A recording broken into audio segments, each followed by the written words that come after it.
The Murder Shelf Book Club contains disturbing content related to real-life crimes. Listener discretion is advised. Darkcast Network. Welcome to the dark side of podcasting. I'd been around serial killers for years, watching them in other yards and talking to them through fences. But this was different. Now I had sustained daily access. I could study them up close, unnoticed, and I could write it all down. The outside world had no idea what they were like. But if people saw what I saw, if they heard what I heard, maybe they'd finally understand the true nature of the monsters that walk among us. From Through the Lens of a Monster, a serial killer on death row, an unsolved murder list, and an inmate's deadly play for redemption, by William A. Noguera.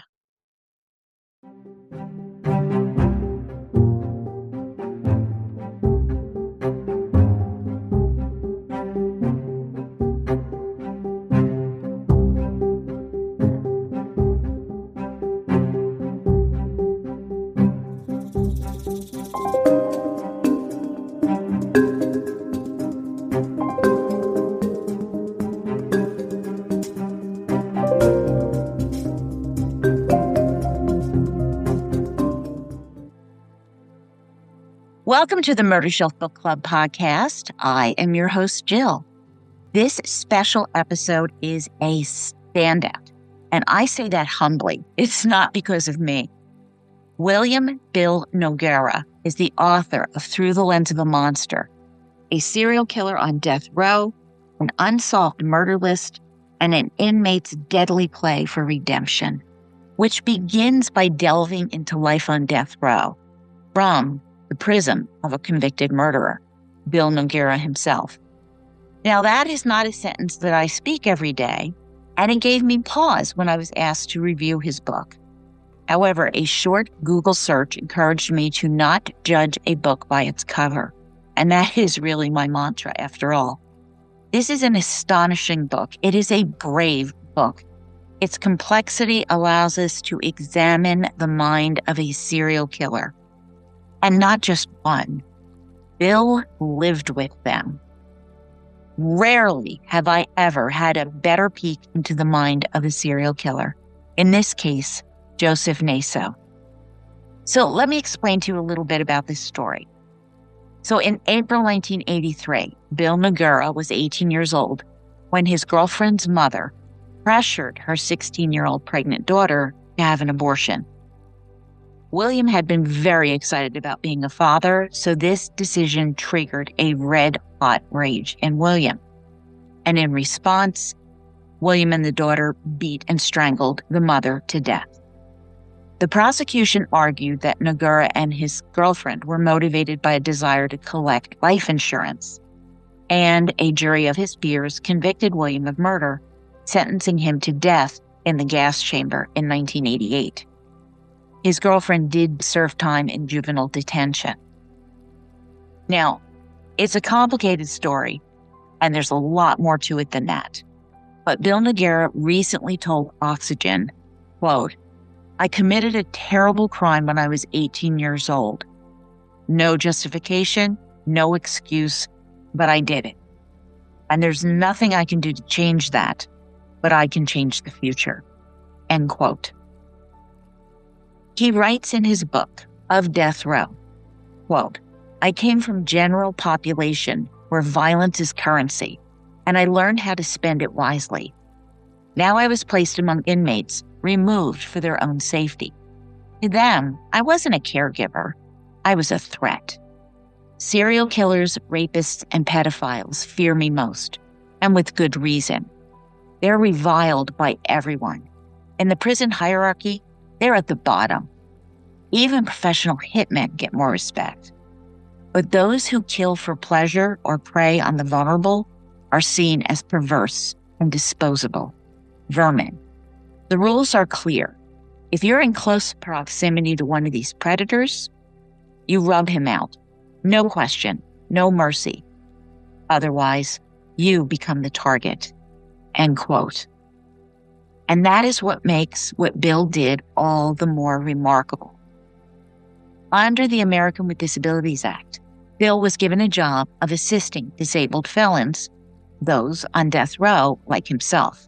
And he came into contact with Joseph Naso, who, at 79, was convicted on August 20th, 2013, by a Marion County jury in California for the first-degree murders of 4 women: Roxine Rogash, Carmen Colon, Pamela Parsons, and Tracy Tafoya.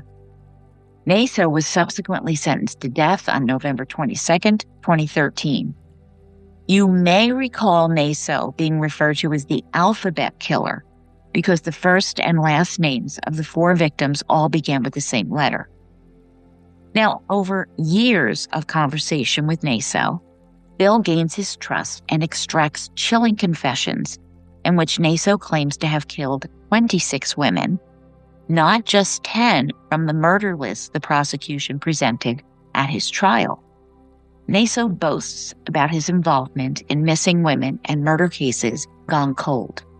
These confessions are devastating, revealing Naso's twisted psychology as he candidly explains what drove him, a married man and father of 2, to strangle women to death. A further component of this book is Bill Noguera's quest for redemption. As Naso speaks, Bill diligently writes down all the information, intending to pass the evidence on to an investigator and help the families of these victims by providing answers about what happened to their loved ones. And William ultimately follows through on this plan.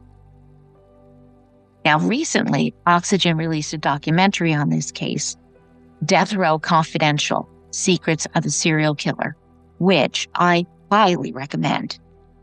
Now, if this hasn't ignited your interest, this will, and I'd like to introduce William Bill Noguera to the Murder Shelf Book Club podcast.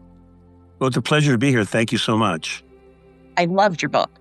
Thank you so much. In that I admire it. I think it was brave, and it's an intense book. Yes, it was actually very difficult to write. I several times I had to stop. There's a part of me, call it a code that I live by, that it's, you never harm a child. And this guy did some really, really terrible things, and it was difficult to talk to him. And remember, I had to be one of his counterparts. I had to be willing to listen to him and celebrate, and how giddy he would get about talking about the murders he had committed. That was very difficult for me. And I understand that some people would say, well, William or Bill, you actually committed a crime yourself. I did. And there's a big difference between someone who has committed a crime or killed someone and someone who is a killer. There's a big difference. Yeah, Bill, you're not a serial killer. Absolutely not.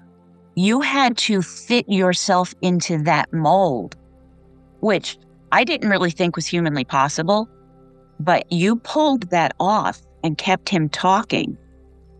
Yeah, it was intense, difficult, and it always felt like I was juggling 10 different things, because there was not only the fact that I was on a special yard for serial killers who were elderly. I was the ADA worker, the IDAP worker, which stands for American Disabilities Act, which is a special yard where people who are getting older have a nursemaid who helps them, pushes them around the yard. And I had to always remember that I came off a general population yard on death row, which is considered an affiliated yard. And what that means is the biggest gangs are out there. And I'm not talking about street gangs. Those guys are pushovers. We're talking about the Mexican Mafia, the Aryan Brotherhood, the Black Guerrilla Family, the Northern Structure. These are huge gangs that have a code that I live by myself, which is that if you see a serial killer or you run across a person who has harmed a child or committed a sexual act, you're supposed to, dispatch them. And yet I was crossing over to that yard and then returning to my yard on the weekends. I made the decision to do it because it was the right thing to do. But I had to consider so many different aspects. I didn't want to die, but I also wanted to accomplish this goal. So I talked to a guy who was the highest ranking made guy there. And I told him, well, he actually pulled me over and says, okay, man, you got to talk to me. What are you doing out there? I've known you for 30 some plus years, and you've always been a stand-up guy. What's up with this? And I knew he was looking for the truth. Had I lied to him, he would have put a green light on me, which means they would have killed me. And, you know, I brought a certain amount of respect to the table because of I spent the longest time on those yards, 40 years. And I answered his question honestly. I told him, I'm trying to write a book about that serial killer. And he smiled. He said, I thought it was something along those lines. You're clear. Do what you need to do. That gave me a little bit of wiggle room, but only so much. He's one guy. In prison, there's an entire table. It's called La Mesa. And every man in there has a vote, including me. So it's 2 against 8. Oh, my God. And we had been able to keep them away from me so I can do my job. So I was juggling so much. That's why I said the book is brave, but you chose this. You did not have to do this. No, I was condemned to die. I was on death row. And later on, I started this book in 2013. It wasn't a book then. It was me getting close to a serial killer because I had been studying serial killers for nearly 30 years to that point. I understood a normal killer who does a bank robbery or burglary. I understood that because there's a bit of logic. Maybe not, he's not justified or is it right, but I understood the logic. There was no logic behind why serial killers kill. So I began to study them. And at that point, in 2013, I believed I knew enough about serial killers. I've talked to all of them. Richard Ramirez, William Bunn, the freeway killer, the scorecard killer, the toolbox killer, Carrie Stater, all of them. All the big names, Rodney Alcala, dating game killer, all of them. Very close to me. I spoke to all of them for decades. I thought I knew enough. And here comes Naso. That was a 10-year process to getting to the point where I thought I have enough for a book. But I needed a confession from him. Yes. And in writing. Yes, and you got it. I got it. But that wasn't until 2020. I didn't get that almost to the middle of 2022. And when I got it, it was under the weirdest circumstances because Joseph Naso is a psychopath. He's a sociopath. He's a serial rapist killer. And he had done so for longer than anyone that anybody knew. 1951 he started. He wasn't arrested until 2010. The only reason he stopped is because his body had given up on him. Couldn't continue. So when he came to me with the idea of going to the governor, I immediately said, hey, I know someone that plays golf with the governor.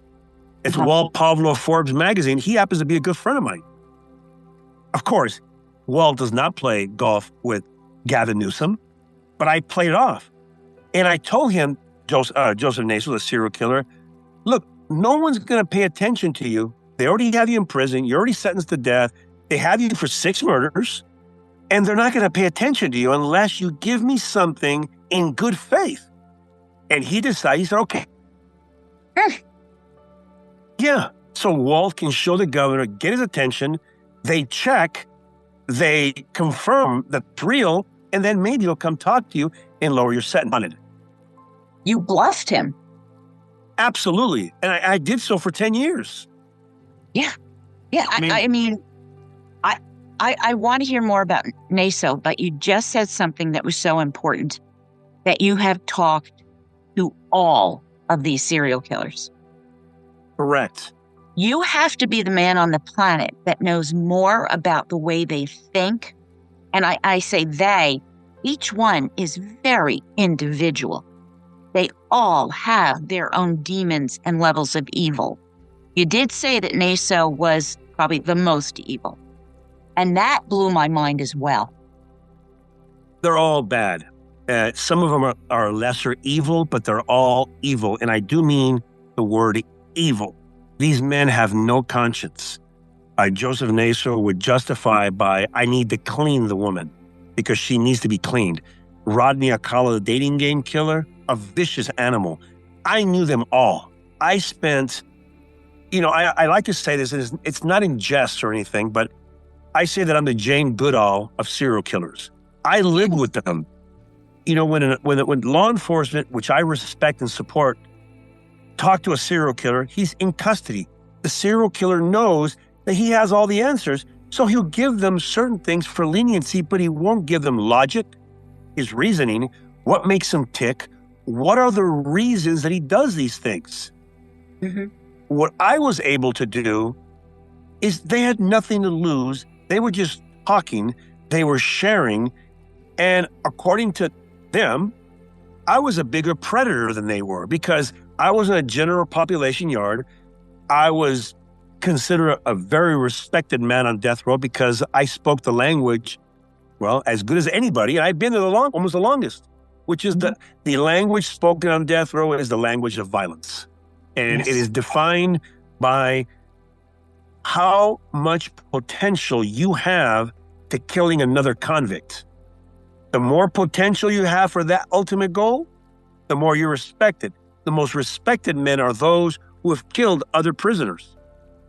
And yet you are doing this on the down low. I am. I needed to do something to pay for the living amends. And I can only say to you that I was sentenced to death in 1988 and I was devastated. I can't tell you how it affected me. I was the youngest at that time in history to be sentenced to death. I went to a place where men had 11, 12, 15, 20 murders. And I told them I had one homicide. They thought I was probably a snitch. There's no way this kid can get this sentence for killing a person. And, they accepted me in prison. My reputation came up before me. And I studied every kind of killer there. I did through a psychological point of view. There's over 10,000 books in the library there. I read them all. Psychology, law. I spent decades in libraries reading and then applying it to the yard situation so I could understand killers and criminals. So yeah, I have spent more time than anyone on earth with serial killers, and I believe that I know them well enough that I could spot them and I can hunt them. Whoa. And I think that's absolutely phenomenal. That was one of the main questions I had is, had you studied psychology to learn how to push Naso's buttons in a way to ingratiate, I guess, yourself with him so he would trust you and open up? I needed to isolate him and psychologically isolate him. And although I don't have a degree in psychology, I've spent enough time reading more psychology books than most PhDs. And I always say this without any kind of grain of ego. I have double PhDs from the University of San Quentin, and I graduated top of my class. Because the difference between myself and a psychologist or psychiatrist is that person goes home every day. He says you should do X, Y, and Z, and if you go out and kill 30 people, he goes home to his wife and his kids or his husband and kids. The difference is if I make a mistake, I die. The stakes are a lot higher. Yeah, seriously. Absolutely amazing. So tell me more about, listen, I've got to stop for a minute and thank you for taking the risk because you did not have to do this. I mean, your conscience might have driven you to do the right thing. You could have just said, no, I just want to live and not put myself at risk. You did not do that. And I acknowledge that. It's a really selfless thing you did because you did this for the families that had the question marks. I did. I read a newspaper article, and it wasn't to a specific victim, but a mother asked, what happened to my child? That killed me inside. And I didn't know then that it would lead to this, but I had no reason to believe that I would ever get out of prison. They sentenced me to death. I had 3 execution dates. And even when the courts ruled in my favor, which they did in 2017, and they ordered that I be released, the judge wrote a 128-page scathing opinion about the travesty of justice. And when I heard the Attorney General would fight me on it, I spent another 5 years on death row, and I was devastated. I never thought I'd get out, but I did it because I do understand that there was no justification for me taking a life. And I know people will say, well, Bill, this person took your child. They took your child. I get it, but there's still no justification. I know I used that as a justification to take a life, but there is no justification. So my living amends is to help those victims' families maybe get a little bit of closure, finalization by me answering the questions, which is what happened to their child. And it's a gift to them. It's a gift. That question can destroy you psychologically. It can, and I understand that question, and I understand the depth of it and how it can destroy a father or mother's whole life. And although I'm opening up old wounds by telling them what happened to their child because the serial killer told me, or I can tell them where the child is at, it's still a very delicate balancing act. When I got the information for Naso and I had the book written, I went to law enforcement, and they didn't want to talk to me. They said, well, we already have him in prison. There's no reason for us to open the case again. He's going to die. And I said, what about the victims' families? Well, I mean, we don't have the funding for that. So then I went to private investigate because I couldn't do it. I was in prison. I had the information, but I couldn't, just go out and make it public because it would put me even more at risk. Yeah. I talked to private investigators. They wanted $15,000, $20,000 up front. I didn't have that kind of money. You're in prison. Of course not. So finally, I contacted a detective, and that did come to help me. And within 48 hours, we had the first victim. We knew it was confirmed. And I knew that everything that he was telling me, like all the other serial killers, see, the distinct difference I have is my interrogation methods are that I'm considered a killer as well. So they're not hiding anything from me because there's no consequence with telling me. But we know that serial killers and other people brag. Everybody brags. So I would ask him a question about, for example, Naso, the girl from Berkeley in 2014. Right. And in 2019, I'd ask him the same question. And I had the notes. And whatever he told me there, I wrote it. I wrote everything down. And if the answer matched the one he gave me 5 years ago, that's the truth. Yes. I knew. And I had done it with all the other ones too. And that's what I'm working on now is these other cases. There's many of them. Oh, I didn't even realize that. Yes. Oh, boy. Okay, you stumped the podcast host. I can't even imagine where this is going to go. Because I know with Naso, Alcala was accused of killing one of his victims. And you revealed that this is an error. This is not what happened to this young woman. There's a lot more there. Okay, I'm going to talk to you more about that. Go. Yeah, it was a running joke on death row that Rodney Alcala, the dating game killer, was accused of killing a particular woman that's written all of the stories through the lens of a monster, the book that I wrote. And Naso would laugh about it. He would say, they got him for one of mine.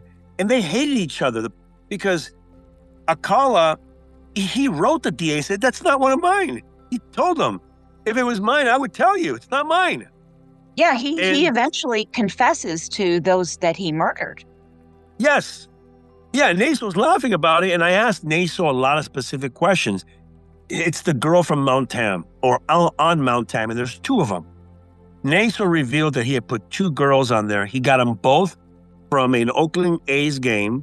He had passes as a press guy. So he'd walk right in. Back in the 70s, you can have a little press tag and you walk right in. He didn't look like a serial killer. In my opinion, his most devastating trait is that everybody forgot him as soon as they saw him.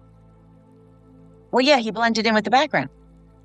Yeah, and that was the funny thing. And here is where law enforcement really made a mistake.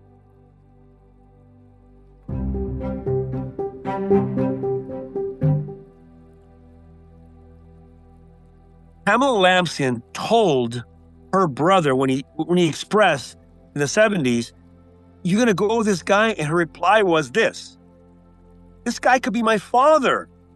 And that's very interesting because Rodney Alcala looks like no one's father. Most women would find him in some ways attractive and very charming. And if she had met Alcala, this is what her answer would have been. "Oh my God, he's so cute. He's not going to harm me." She didn't say that. She said, "He could be my father." And who Joseph Naso looks like is everybody's father. Yes. And they blew it because even in the papers that he wrote before I became part of the case, he writes, "Girl on Mount Ham, Montana Planet." And this is incredible because this is where the girl was found. Pamela Lamson was found posed, and I asked him specifically, "Why did you pose her?" Yeah. And he got very upset. She couldn't stop talking about entertainment, hunger, and a star. So I posed her like a star. And I just, you sit there and sometimes law enforcement get caught up in these MOs and signatures that the serial killer is never going to deviate from what he does normally. All the time. Yeah, I think we're learning that now in more recent years. You used to hang on to the signature. It was done for psychological reasons and not having anything to do with the murders. And that's fine. But you don't know what the individualized interaction is between the victim and the killer. And she said something like that, and he acted. And posing her because she was bragging she wanted to be a star, blah, blah, blah. Well, I made her a star and I posed her. That makes perfect sense with him. Yeah. And the other one was he posed another victim. He put her hands across her chest in this manner. And again, I asked him the same question like 2 or 3 times. And I said, "Joe, so why did you pose her like that?" And he starts to laugh. And he says, "You know vampires, right?" I'm like, "Yeah." "You know vampires, right?" I said, "Yeah, I know vampires." He goes, "Well, vampires go to sleep with their hands across their chest like this in a coffin." I said, "Okay." He said, "Well," and this is a little bit graphic. He says, "Well, she sucked real good, like a vampire." So I posed her like a vampire. No one would ever think of that. No. Here he is telling me about it, and he's laughing because, and it was a spur of the moment thing. He did not know that prior to that date. So, yeah, people can't get caught up on these MOs and signatures. They can deviate from. We've seen different killers kill children and then later on turn to women. Rodney Alcala, his first victim was an 8-year-old girl, and he tried to murder her. And luckily for the child, a good Samaritan followed them and then called the police. But he changed to women. Yeah. You may not want to answer this, and you do not have to, but have you talked to the FBI's BAU, the Behavioral Analysis Unit? So yes, I have. At CrimeCon, I've spoken to John Douglas. He's, of course, the pioneer in the behavioral sciences for the FBI. And I'd like to spend some time. Could I have some information for him that's going to blow his mind? Oh, yeah. Yeah, he's, let's say, he's the father of criminal profiling. He worked with Tetton and all of them. They all laid that foundation, and they've come so far with the analysis of the data. I have the greatest respect for them, but every little bit of information adds to that knowledge base that may help you with the next investigation. So if they hadn't taken them up on that, they would have gotten an email from Jill, the podcaster, who thinks you should talk to this guy. Well, we're in the first stages. I have worked with the FBI on the Naso case. It didn't go further than that. I would like to be able to actually speak to young FBI agents who are going into the behavioral sciences, because what's written in books is great. It's a great foundation. But for it to be applied to a real case, you have to have real case experience, and they don't have it. Unfortunately, they don't have it. And I would like to fill that blank in. There's a lot of information regarding nurture versus nature. Look, let me be completely honest with you. Serial killers are savants. Okay? And let me repeat that. Serial killer are savants. We notice that children at the age of 3 years old or can play a concert pianist, like a concert pianist. They play guitar. They do mathematics at a very high level. Those are kids that are, well, they're very intelligent. They may be even savants.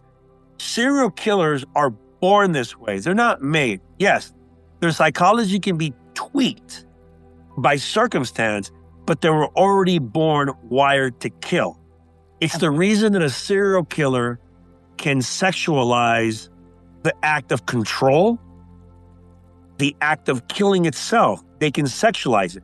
We have a lot of experts saying, well, there was no sexual intercourse, there was no sexual contact. That's completely inaccurate. A serial killer like BTK, he can actually, his first murder, he didn't have sexual penetration with the victims. He masturbated in front of the child. So they have to understand that as she was dying, because he was choking her in a noose, that he was sexualizing the act of murder. This is what these behavioral experts need to understand, that serial killers chase a rush. And we see it with more and more of these guys as they come back and they speed up. Richard Ramirez is a classic example of this. He killed in 1985 a young Asian girl who was not connected to him. He's a pedophile, but yet he starts killing people of all different races, all different genders, and it didn't matter to him. And he sped up. It was every 6 months, then every month, and every week, and then twice a night. He was chasing that high. And I asked him about that high. And his answer was affirmative. Just like with the scorecard killer, with Rodney Alcala, they all answered the question about that rush. And they said that you hit it on the head. The rush is what they chase. And I've never heard a behavioral expert talk about this. I don't remember it put that way. It's a rush. It's no different than the rush that a big-time surfer gets from going to a bigger wave, or a guy who skydives out of a plane and he lets the parachute gets closer and closer to the ground before he pulls the chute. It is a dopamine chemical that's released into the brain, no different than cocaine, heroin, and he gets a euphoric high. That is what the serial killer's experiencing. Joseph Naso told me about that particular high, and they've confirmed it. Wow. So it's an extreme sport in a sense. In a way, it is. The most extreme sport. They're built for it. And you know, most of these, you see the children that they take things a little bit further than most kids, right? Serial killers, you'll see them start lighting fires maybe. Sometimes they torture animals. This isn't a set rule, but what they're doing is the equivalence of searching in a dark room blinded. They know they're different. They're trying to figure out what they are. They light fires, it kind of ignites that rush. But when they kill an animal, right away they feel it. Then they graduate to something bigger, the rush is bigger. The risk is higher. And that's where it goes. That's how it starts. When they realize that they are killers, they embrace it. Now, they may tell you, oh, I'm really sorry about that. Believe me when I tell you, I've talked to more serial killers than anybody on earth, and not one of them has ever said to me that I believed, you know, I'm really, my conscience is really bothering me. I got to, you know, it doesn't. Joseph Naso would joke about it. I wouldn't harm anybody. I'm an old man. I'm no longer a killer. And he started giggling. Yeah, they're predators. You call them apex predators? Yes, that's what they are. Now, in prison, they're not. In prison, they are, well, they're vermin. They're victims because people are trying to kill them. Well, that's why they always wind up in special circumstances and special wings. They have to be protected from everybody else because they're so loath. Absolutely. And we've seen it happen before, right? Jeffrey Dahmer was murdered by an inmate. The 101 killer was recently murdered by another inmate because they put him in a cell with the guy, and the convict code calls for someone who has that type of case to be killed. And most of the time, guys who have life without possibility of parole to get out or death penalty will kill them just to Well, because it's part of the rules. Well, they've got nothing to lose. You're not getting out of prison. You're on death row. You have absolutely nothing to lose by taking out one of these who are considered to be a piece of vermin. Exactly. And it's the essence of that when I wrote the book, The Lens of a Monster, and I decided to come forward with it. I must tell you that the reason I am out is not because I wrote that book. Yes, I know. I didn't tell anybody I'd written the book. It actually came out after I was released. Yes. I just think it is so amazing that you were released, that you went from 19 years old on death row, never expecting in a million years to get out, which launches you on this quest of yours, and then you wind up getting out. Yes. So I was charged with a homicide, and they gave me a special circumstance of financial gain, meaning that I did it for insurance money, which was an absolute lie. The witness who testified against me said that because the law enforcement pressured him. They needed to arrest someone. This happened when I was 18. I was arrested when I was 19. And this kid basically said, I heard William talking about this in a restaurant, and he said it's for insurance money. That's the evidence they had. They convicted of me.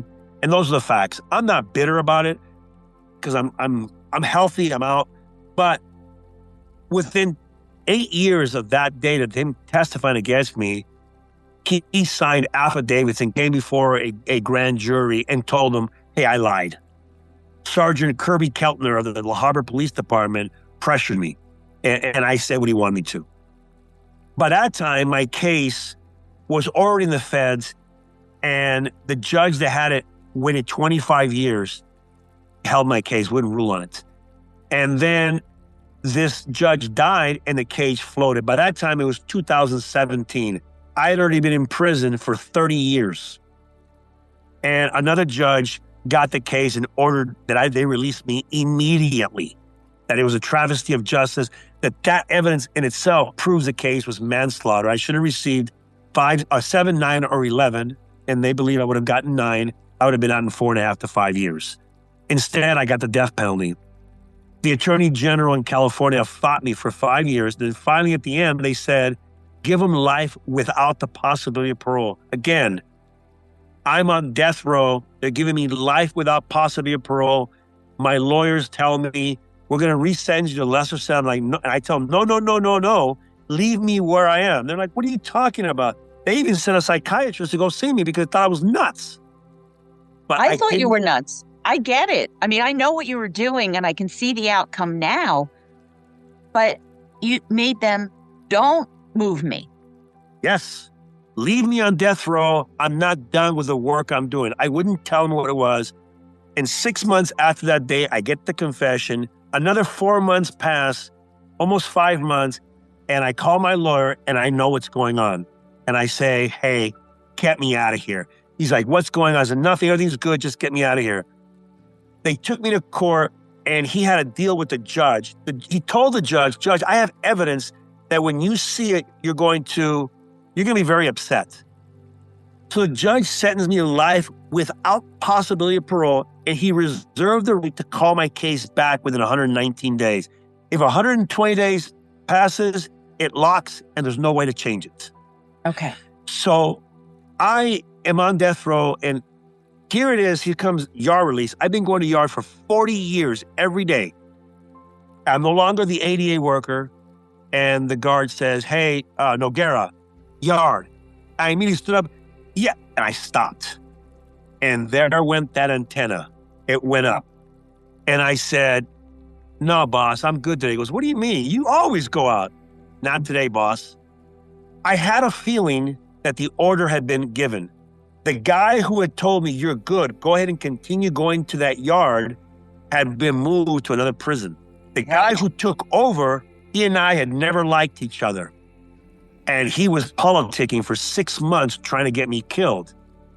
The night before that, and again, this is that sixth sense, the primal instinct that all humans have when danger is about to hit them. The order was issued. Kill him. Oh, God. Yeah, the next day they asked me to go and I didn't go. And I'm going to be completely honest with you. I chose myself.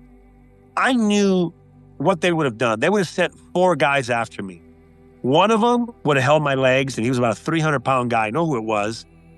The other guy would have held my top, or at least try to tackle me enough to hold me down so 3 and 4 could come in with knives and kill me. For me to go out there and prove that I was not afraid, I would have had to attack the one guy and possibly kill him or get shots. At the end of the day, no matter what, a judge would have seen that and said, he hasn't changed. He's the same violent guy. So I chose not to. And the third day, I'm about to leave. I can hear someone tell the guard, hey, I'm going to go talk to Noguera. And I can hear him walking. I know who it is. It's that guy. And I call him Joker in the book, but he has a different name. And he's a made guy. And he leans up against my bars and he smiles to me and he says, good choice. Don't take it personal, man. It's just business. Just business. And when I stood up, I told him that you're not going to take it personal when I take your head off. You know what time it is. You and me will deal with this. I never thought I was going to get out of prison. That night, they shipped me to the hole, and it's confirmed. I'm persona non grata. Everybody believes that I've turned.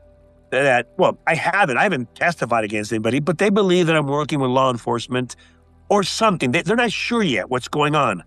But it's enough to put a green light on me. That's what they call it. They green lighted me, meaning that they put a hit out on me to kill me. Yeah. And I'm transferred to Corcoran Prison, and I'm there for a very short part of time. The book is finished. I've sent it to the publisher. The detective, along with Fireside Pictures and Dick Wolf, are working on the television series. So I'm gone. My job is done. I don't expect to receive a dime from it. I don't expect anything. I just did what I was supposed to do, and that was good enough for me. And then suddenly I'm called because my lawyer gave the judge those photographs.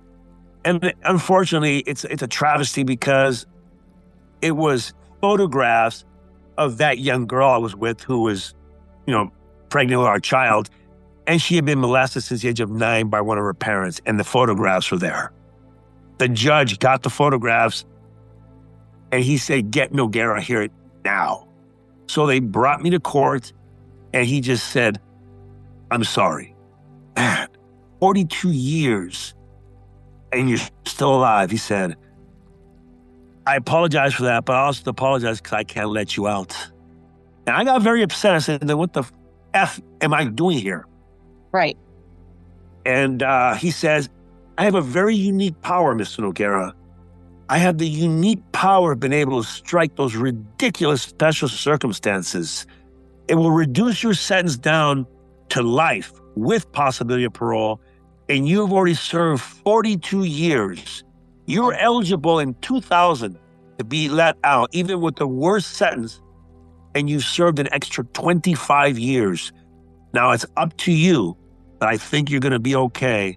I'm going to reveal this to the parole board, and I'm sending you to parole immediately. Now, this is unheard of because you usually give a convict or an inmate, a prisoner, the chance of 5 years of studying, of getting ready for these courses. I went in there after 2 months, and again, first time in history, unanimous decision.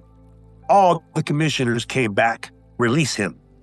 Again, unfortunately for me, in the next 5 months, the governor has to sign off on it in California. He refuses to. And now he calls for an en banc, and he brings 12 of his commissioners to the parole board to decide my fate. Once again, I go in there, first time in history, unanimous. 12 of them came back, release him now. On July the 1st, 2025, I was released from prison, and I walked out a free man without a deal, without any these books or these cases helping me. I didn't reveal it to September of that year when the book finally came out, and I made it known to the public that I had been working the whole time undercover in the worst possible situation to unearth the cold case murders these serial killers had. Wow. I don't even know what to say. It seems like a miracle to me. Because I mean, we've all seen how the justice system can screw things up.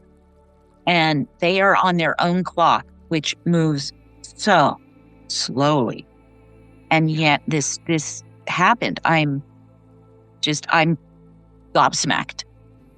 I'm so glad, because I think you've done a lot of good here.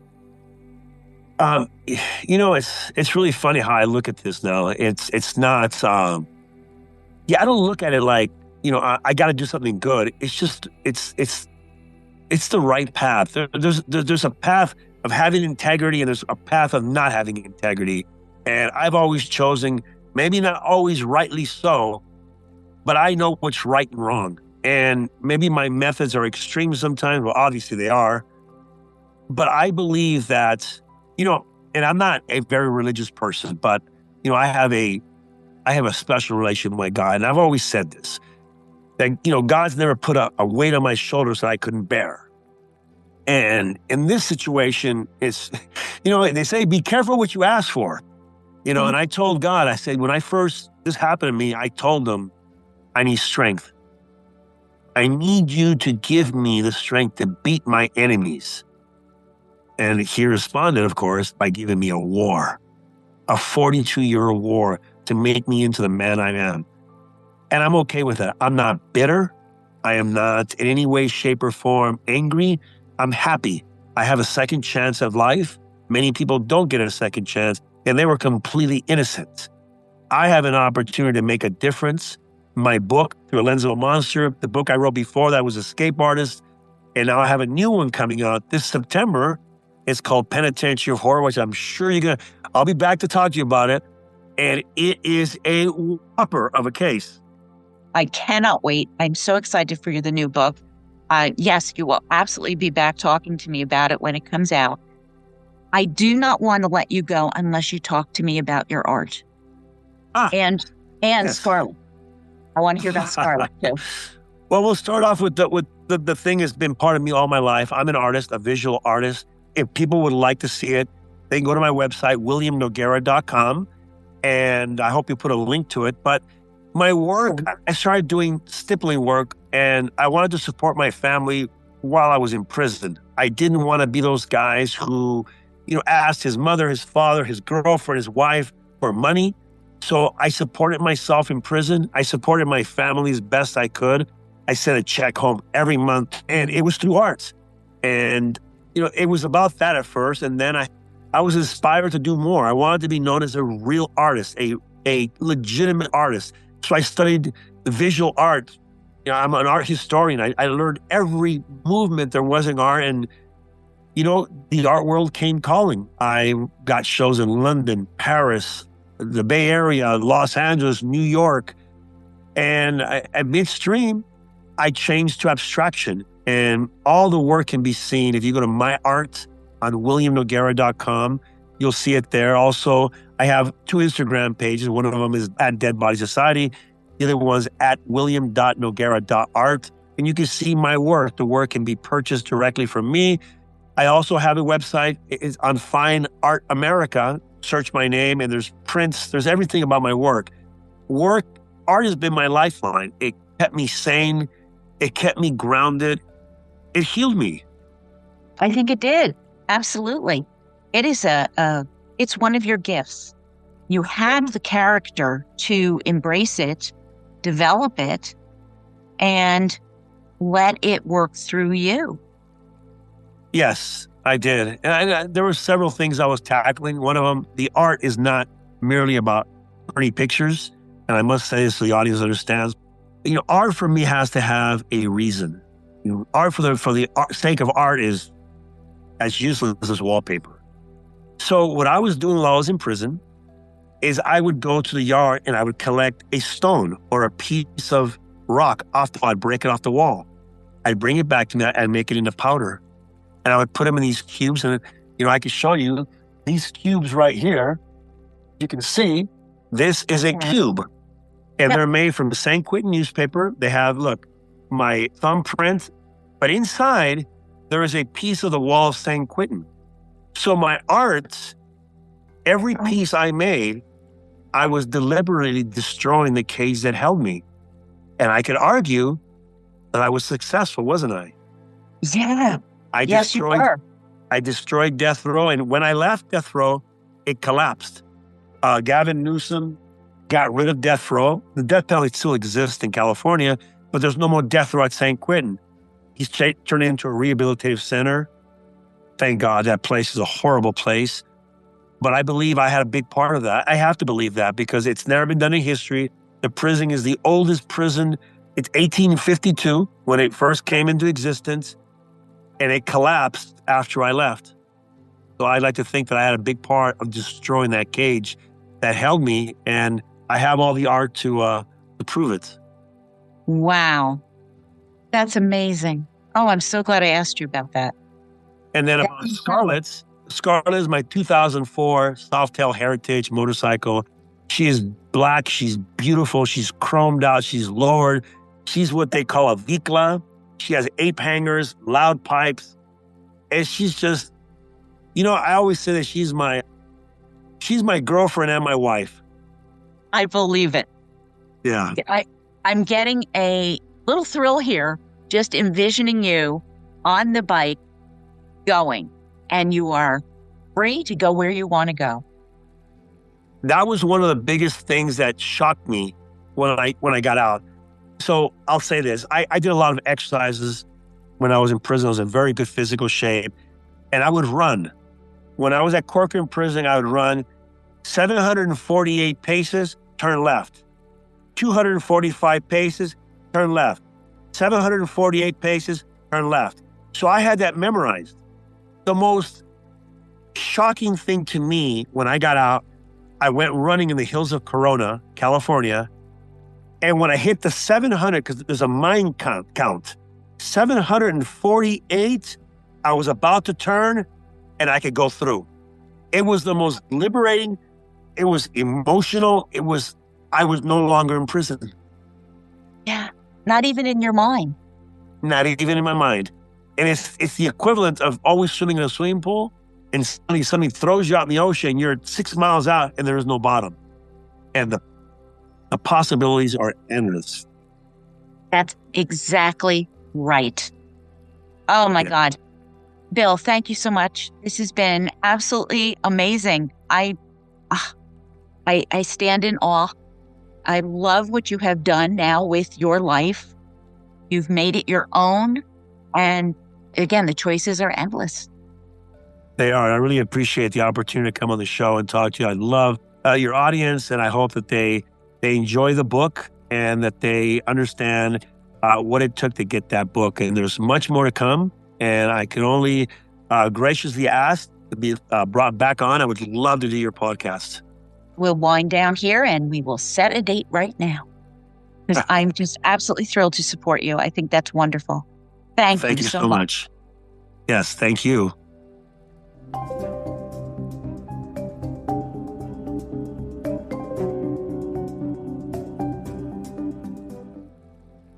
Okay, murder bookies, true crime book lovers, you have found your perfect summer read. If you are a book club, make sure to add this title to your roster. Through the Lens of a Monster, a serial killer on death row, an unsolved murder list, and an inmate's deadly play for redemption by Bill Noguera. What a fascinating discussion. Now, I believe in redemption and that people can change. And Bill Noguera, he has completely changed his life. He is a talented artist. And I have links to his work where you can see them for yourself on my blog at www.murdershelfbookclub.com, June 2026. Please take a look. His first book was Escape Artist, memoir of a visionary artist on death row.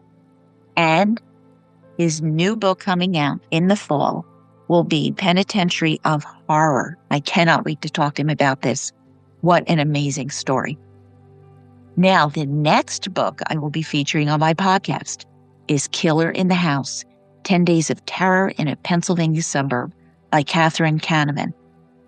This is a story about the murder of 6 people living in a Philadelphia suburb, not far from where I reside, but this is back in 1976. It is a tale that many remember vividly. Whenever the case arises in conversation, they recall the dates, who was involved, and every detail surrounding the events. I think that for most of us, coming home is usually associated with normalcy, if not warmth and safety. However, when Jack and Peggy packed their children and a friend returned to their home, they had no idea they were facing an immediate grave danger. Catherine Canavan was a young news reporter in 1976, and her unique perspective on the crime and the investigation adds depth to the story, which spans 50 years. She ensures that her readers understand who the victims are, their lives, and the dynamic that was abruptly ended. This is another amazing book, and my next episode on Killer in the House will be out soon. Thank you for listening. I see you as you hear me. I truly appreciate you joining me in this journey, and I am foreseeing a summer of reading, recording, and producing the best trilogies on best true crime books for you to enjoy. If you do, please share it and leave a positive 5-star review. My sources, photographs, and other information are on my blog at www.murdershelfbookclub.com, June 2026. You can contact me at murdershelfbookclub.com or connect with me on X, Facebook, Instagram, LinkedIn, and YouTube. And you can join my Patreon group for free or $2 a month. And if you really love me, $4 a month. Thank you so much, Murder Bookies. I can't wait for the next episode to drop.